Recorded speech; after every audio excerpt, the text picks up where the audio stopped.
Good morning मित्रांनो, MPSC group बी science 2025 ला men's मध्ये हा क्वेश्चन विचारला होता. खालीलपैकी कोणता गॅमा किरणांचा गुणधर्म आहे? त्यामध्ये मित्रांनो 1 नंबरचं वाक्य दिले, यामध्ये 2 एकक धनभार असतो. 2 नंबरचं वाक्य बीटा किरणांपेक्षा आयनीकरण शक्ती 100 पट असते.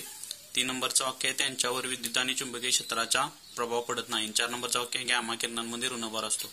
यासाठी मित्रांनो मी तुम्हाला 9वीचं स्टेट बोर्ड रेफर करेन. विज्ञान आणि तंत्रज्ञान आता 9वी.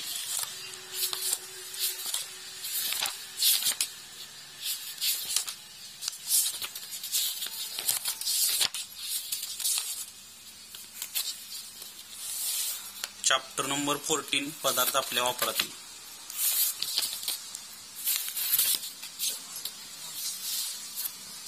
Page number 156. याच्यामध्ये मित्रांनो अल्फा बीटा आणि गॅमा किरणांचे आपल्याला गुणधर्म दिलेले आहेत. पहिला गुणधर्म क्वेश्चन मध्ये काय दिलं आपल्याला, यामध्ये 2 एकक धनभार असतो. तर मित्रांनो गॅमा किरणामध्ये कोणताही प्रभार नसतो. 1 नंबरचं वाक्य चुकीचं आहे. 2 नंबरचं वाक्य काय आहे, बीटा किरणांपेक्षा आयनीकरण शक्ती 100 पट असते. तर मित्रांनो याची आयनीभवन शक्ती जी असते ती बीटा किरणांपेक्षा अतिशय कमी असते. 2 नंबरचं पण वाक्य चुकीचं आहे. 3 नंबरचं वाक्य काय आहे, त्याच्यावर विद्युत आणि चुंबकीय क्षेत्राचा प्रभाव पडत नाही. हे 3 नंबरचं वाक्य मित्रांनो बरोबर आहे. विद्युत क्षेत्रातील विचलन कोठेही आकर्षित होत नाही. म्हणजे याच्यामध्ये गॅमा किरणांचा गुणधर्म कोणता येणार, त्यांच्यावर विद्युत आणि चुंबकीय क्षेत्राचा प्रभाव पडत नाही.